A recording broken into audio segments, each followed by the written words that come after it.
Firstly, can I ask members of the public, or anybody else for that matter, with a mobile phone, please to either switch it off or on silence. Thank you. Secondly, if the fire alarm should sound, it will be for real, we need to vacate the building and the assembly points of the car park, fire exits shown. And thirdly, just a reminder to members and indeed members of the public that certainly the first item on the agenda will be filmed. And if there are any members, elected members or members of the public who do not wish to appear on film,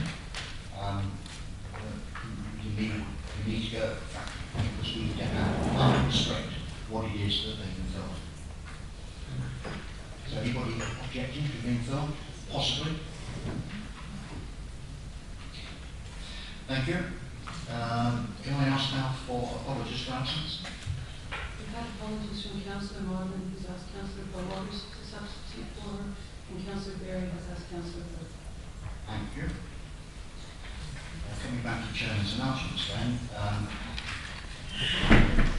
I would think that quite a number of the members of the public here who are not familiar with the procedure, so let me just explain it. Each individual agenda item will be introduced by the planning officer. We then go into public speaking, and we've got quite a number of people registered to speak on a number of agenda items this morning. At the end of the public speaking, I then invite any board members who are not on the committee to make a contribution. We then go into general debate, at the end of which a vote will be taken. In the event that there's a tied vote, then the chairman, let us say myself, has his second casting vote should I choose to use it. Elected members are reminded that they need to be present for the whole of any agenda item, including the offers of introduction, and should that not be the case, they will not then be able to continue making any contribution or any voting. That's all I need to say on the Chairman's announcements. We now need to approve the minutes of 2 previous meetings.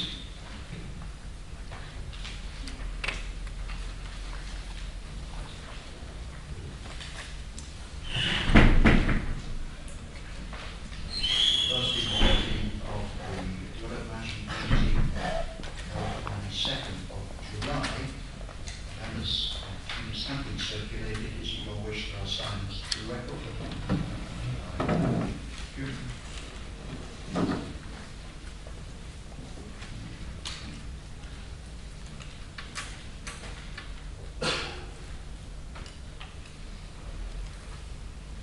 Remind me, Mark, what's the other meeting then? What's the date of that?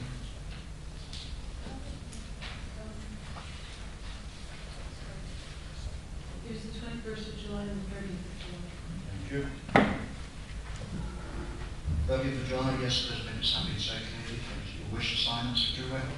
Nigel. Just an addition, please. I was present at that second meeting, so I'm showing on the original attendees. Okay, thank you. That will be amended. Subject to that, may I sign? Thank you.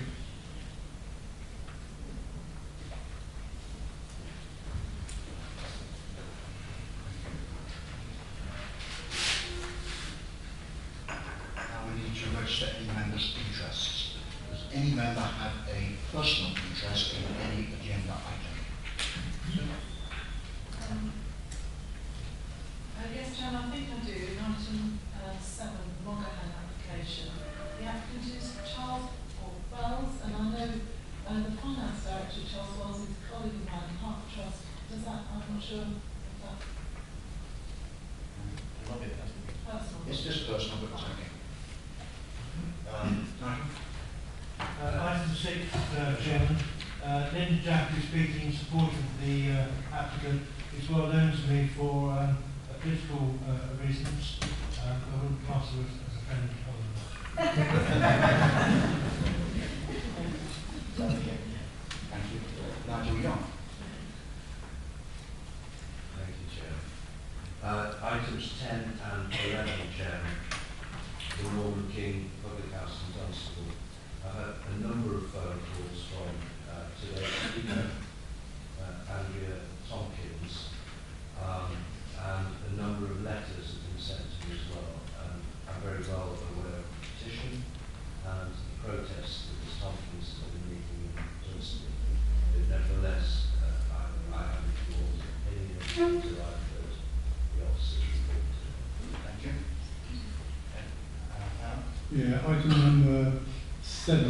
I think some of us have received letters from Matt regarding the application there, and also item number 14, Phoenix Close. I have in my position as ward councillor had discussions with number 7 and 8 Ivy Close, but there's no formal opinion. Thank you. I think we've all received correspondence in respect to the Monaghan application. So that can be noted. Yes. Sorry, I was agreeing. Okay. Patricia, you're not a member of the committee, so I don't think you need to declare an interest. No other personal interests. Personal and prejudicial. None of you hold it? Thank you, Chairman. I'd like to read a short statement. On advice from a member of the legal team, I'm declaring interest in item 9, the timber yard at Beeston, which is in the Sandy ward which I represent. This is because an allegation of trespass onto the site has been made against me by the applicant's solicitor, and at the present time is still unresolved. I strenuously deny this allegation, which is entirely false. However, so as not in any way to prejudice the Council's legal position in relation to the determination of this planning application, I have decided to leave the Chamber when this matter is considered. Thank you, Martin. Any other personal or prejudicial? See none. Attendance or membership of town or parish councils at which any agenda item was discussed?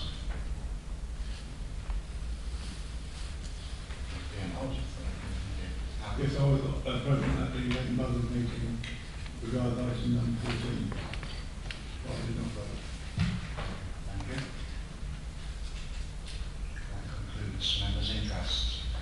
Agenda item 5 is a list of cases where enforcement action is currently underway of one sort or another. It's for information only. Patricia. Yes, just an update, Chairman, on item 21. That has actually been deferred. That hearing has not Oh, yeah, taken place. yeah. Thank you.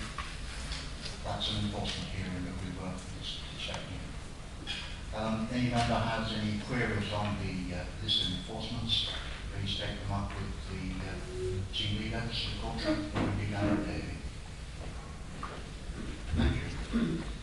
What I should have said actually was that the order of the agenda will be as per printed, except that if time starts to run out, I might need to bring forward the Kensworth application.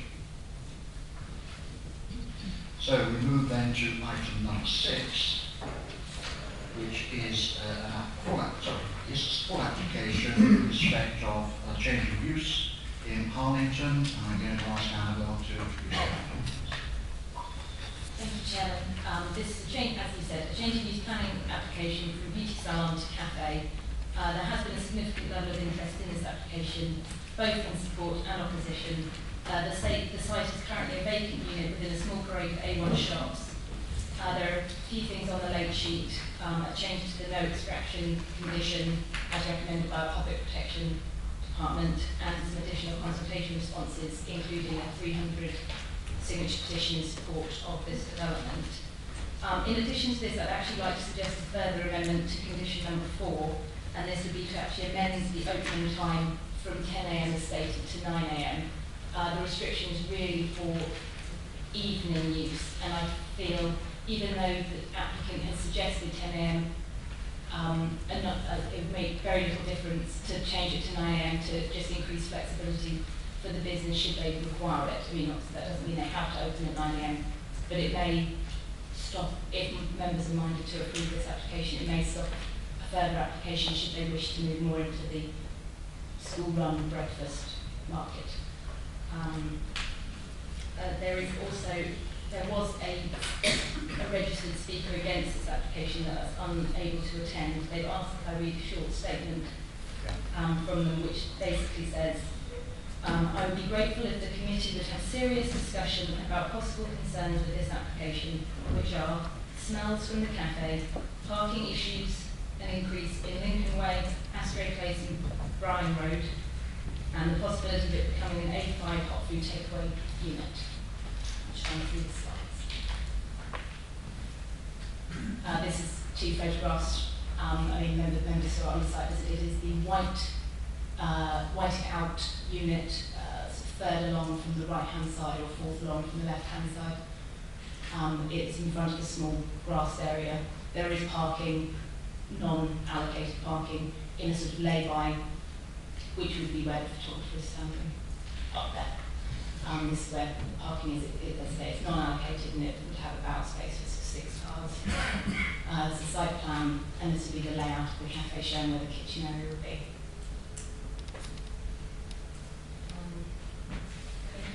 Thank you. There is some further information actually in the lead sheet showing the menu and what have you, but I don't think it really affects the discussion that we're going to have. We have one speaker, Linda Jack, please. So can you explain to you, I think, how to operate that?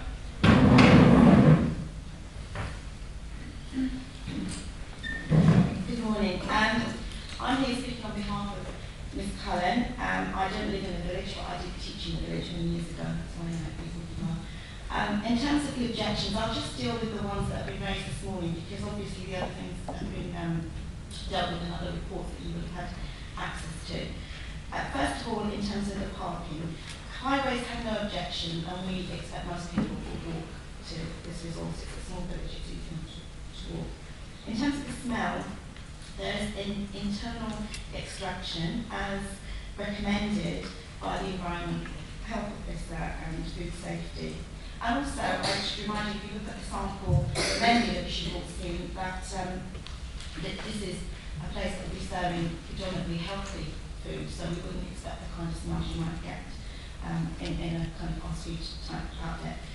And there also was mentioned there about an A5 application, and I'm sure you agree that you're dealing with an A3 application today, not an A5 application. If that was the case, that would say that on the tin, so I'll kind of just write that one off. In terms of the benefits, this little cafe will contribute to the local economy by selling locally produced products and employing local people, including people with learning difficulties. So it's offering a lot to the local area. It also will act as a community hub. Again, as demonstrated by Two Soups, which was the pop-up facility that Ms. Cullen ran in the village hall once a week, and was very well used, and even just by saying how many people signed petitions for. And as a much needed local resource, because clearly not everybody wants to go to the hub. So we believe that this resource will actually invigorate the local shops. It will be supplying special needs groups, some people who have got particular dietary needs, like celiac and things like that. So what I'm asking you to do before you decide, just see that this is a resource that has been lost to the village in the past. There used to be an Italian restaurant which closed down, and Harlington, which has had a record of losing resources, it's actually put some of that much needed community resource back. So I believe we have a choice today to allow the continued stagnation of the local economy, or along with the Harlington Parish Council, to participate in the development of a vibrant and exciting new community initiative with massive local support. Thank you. Thank you. Can you just stay where you are from there? As members, are there any points of clarification on what Linda Jack has said? No? That's fine. Thank you very much. Before I come to members, can I just ask Annabelle to explain, it's only because it's sui generis existing use, this is before committee, would that be right? Well, it only really requires planning permission because it's a sui generis use. A sui generis use is a use that can't be changed to anything else other than what it is, which is a beauty salon in its current state. It was formerly an A1 shop. There has been some recent changes to community development rights for commercial units like A1 shops, which would mean that if it were still an A1 shop, it would be able to convert to a C3 cafe use for a period of 2 years without requiring planning permission. But this application does require planning permission. Thank you very much. Tom, do you want to? Thank you, Chairman. Colleagues, no, I have no objection to this. I have made no objection to this particular proposal. And whilst I'm aware that all cafes, restaurants, takeaways of whatever nature generate an initial opposition, which is understandable. People are nervous about the smell and the effect. I don't think this one falls into that category, and I never did, and mildly surprised that it needed to come this far, so I'm perfectly content that it goes ahead with conditions that we now to include in line and stuff. Thank you. Others?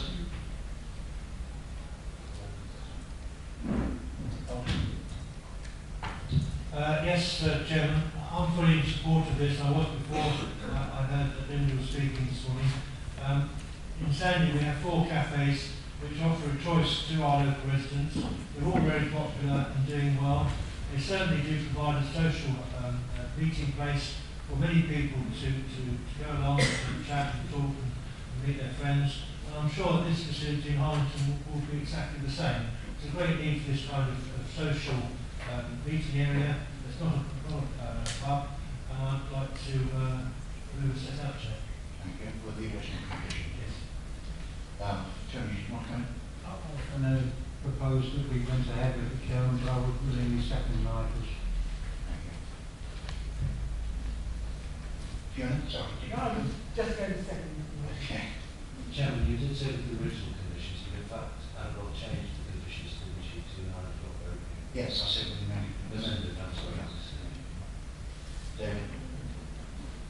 A general point, we're always exhorted to have definite reasons of a planning nature before we call an application in. Doesn't that apply to the head of development management? I thought it was explained that because it's sui generis, had it been an A1, then it would have needed to come to it, or they would need planning permission. Yes.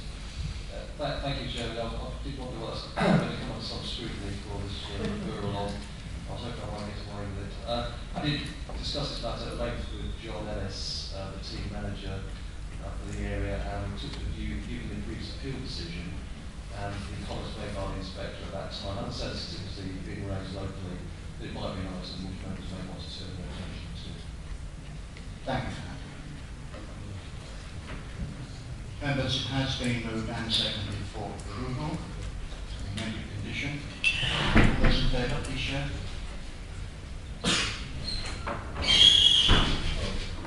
12 with 1 abstention. So the application is approved.